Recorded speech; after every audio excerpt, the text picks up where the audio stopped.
you wonderful Lego addicts, and welcome back to another sort of like chatty review type thing that I tend to do about sets, because I like talking about sets that I have more to say about than just the set review itself. Let's talk about the Dreamzzz theme, the Treehouse, and basically my thoughts on where they're heading and what my wishes are for the future, kind of. For you guys having watched my previous video where I was really excited about the release of this theme, when this theme was announced and I saw the pictures of all the sets, I was blown away. Honestly, I really loved the idea of Dreamzzz. I was really excited to watch the show. I was really excited to see these sets in real life, and like the images were amazing. When the series came out, I watched the first, I think, 7 or so episodes, and though it wasn't terrible, it was also like not the most engaging for me. It felt like a little bit slow after the mark, and I'm obviously not its target audience, so it just didn't quite captivate me in the same way where I would want to watch all of the things. I thought the characters were really charming. I thought there was a lot of heart to it. I thought there was a lot of good stuff. There were also quite a lot of tropes. So like overall, I thought it was an entertaining show, but like it didn't blow me away. But I did think it set up the characters really well. Once I kind of went over the hype a little and the sets came out, I really like the look of them. Like still really love like the shark ship. That looks fantastic. I think that is brilliant. But the price point of them kind of weighed down on me. So basically the way I usually select sets is obviously I need to like them, but also how am I going to display them? Like what am I going to do with them once I've built them? I don't really like building sets just for the setness of them. I kind of like being able to either integrate them into the city, which is obviously my main priority, or like have them, if they're very special to me, on shelves on display. Now there isn't that many shelves for like just general display, so they have to really stand out for me to want to do that. On a side note, when I designed the Lego room, I knew I didn't have that much actual display space outside of the city shelves, but that was kind of intentional because I wanted the focus to be on parts and my city, because I hoped it would help me focus my collection into more city, Ninjago, Harry Potter sets oriented space where I would be able to say no easier to sets. So at the price point that this goes for, which is £90, I decided it wasn't for me. However, I did buy the turtle fan because I felt that was cute enough, because I got it on a discount as well, and also you can convert it into a normal cast. I could use it that way, so it was much more integratable.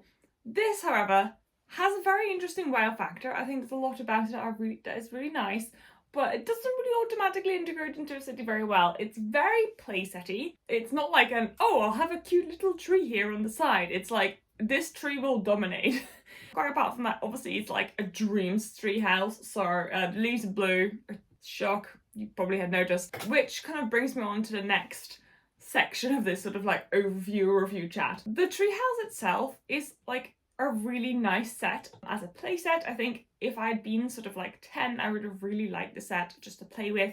There's a lot of colour, there's a lot of funky things. As an Apple collector, however, I feel like it's not quite polished enough for my taste. Not just because it's a play set, by the way. There's been a lot of play sets, obviously, that I've really loved.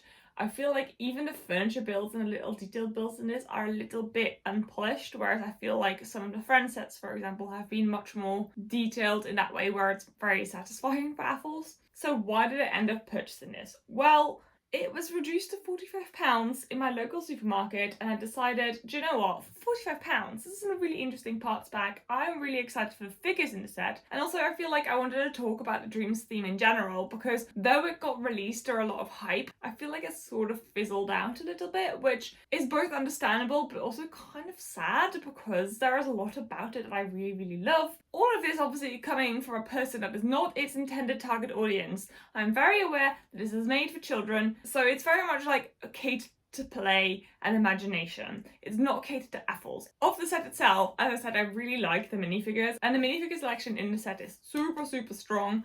I love the figures. I was also really hyped to add Izzy to my collection. She's beautiful. Her hairpiece is like, oh my god, it's amazing. I love it so much. It's beautiful and sparkly, and she has a waist cape and she just looks super detailed and beautiful, and I really like her. My favourite figure in the set without a doubt is the Night Hunter though, because like look at his accessories, look at that scarf, look at that hat. He's just ready to be like added to loads of different mocks because he just looks so cool. I think that's what originally attracted me to the like theme as well. I felt like the baddies looked really cool and had a lot of really interesting parts, which is kind of partially what I'm looking for in a set. However, as I was building the set, I felt that though it has nice parts, a lot of it felt very improvised.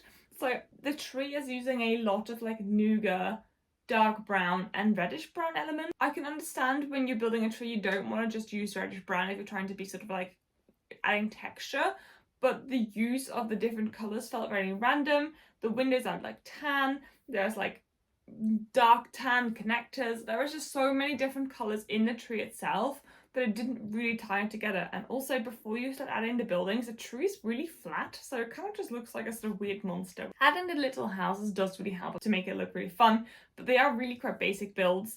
And I feel like, though I know this is predominantly a playset, I was really expecting it to be a little bit more polished. Like for example, look at a botanical garden, like that is super polished and that is £75 and this is 90. So the difference felt sort of like difficult to justify because I had come from a really good children-oriented playset to this and I was really just hoping it would stand up better. I'm not saying this is a bad set, I'm just saying it's probably mostly just one that you're gonna likely just use parts from. I think there's a real cool amount of elements in this, like I'm really liking all the blue leaves, they're really cool. I'm not sure how I'm going to be using them, but they do look really cool. The stickers in this are really strong and I think are really suitable to like Ninjago mocks. However, overall I felt like there weren't really any inspiring furniture builds, there weren't really any inspiring like techniques. There is like a nugget of an idea for me as an Apple builder, but it's not polished enough in here for me to justify buying the set. What I would die for is for somebody to take the concept of this and just like pretend there's no budget and build something like physically or digitally that is this but like with Apple building techniques. I think that would be just so cool. I think that would really make it shine. The base of the idea in a set is absolutely brilliant and that's why I got really excited when the theme got released, because the idea of dreams really excited me, but I feel like in the sets it's not quite as exciting as I was hoping for. However, that being said, these sets come with what are probably my favourite Lego instruction booklets because they are so stunning. They have so much cool art in them, and though in the Treehouse it's not as exciting, every set you can build one of two ways and you have instructions for both options, which I think is a really fun idea. In this one it wasn't a huge difference, it's either like just a normal building or one that's kind of geared up to like fighting off the baddies. So it's kind of nice to know that you can do both. But with a turtle van, for example, you can have it as a turtle van walking or a turtle van flying, or just as a normal van, and I really liked that there was those options there. And in the books itself, for every bag, you get kind of like a story and like artwork and everything. It's just probably my absolutely favourite thing Lego has done.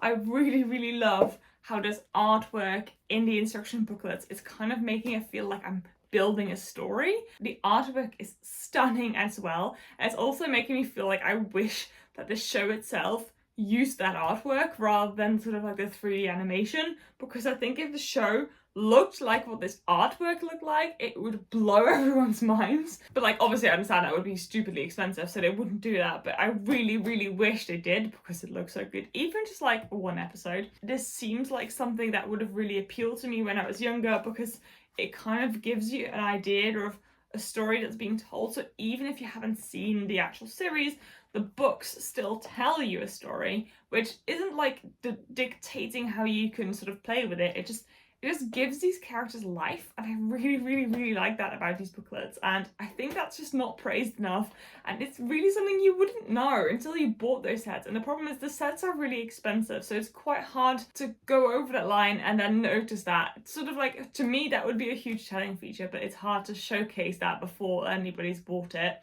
Basically what I'm saying is I think these are really cool sets, and I think they have a really good idea behind them. I just don't think for the price point they feel quite worth it. Obviously I can't speak for parents, and if I knew like kids who were into Lego or like imaginary stuff, I probably would be the person that bought them a set like this just because I've built one and I know what I'm buying them. But it's hard to know all those things just from the box. And for Apples, I think it's probably at most a good parts pack if you can get a good deal on it, or sort of like a jumping off point for an idea without you really needing to purchase it.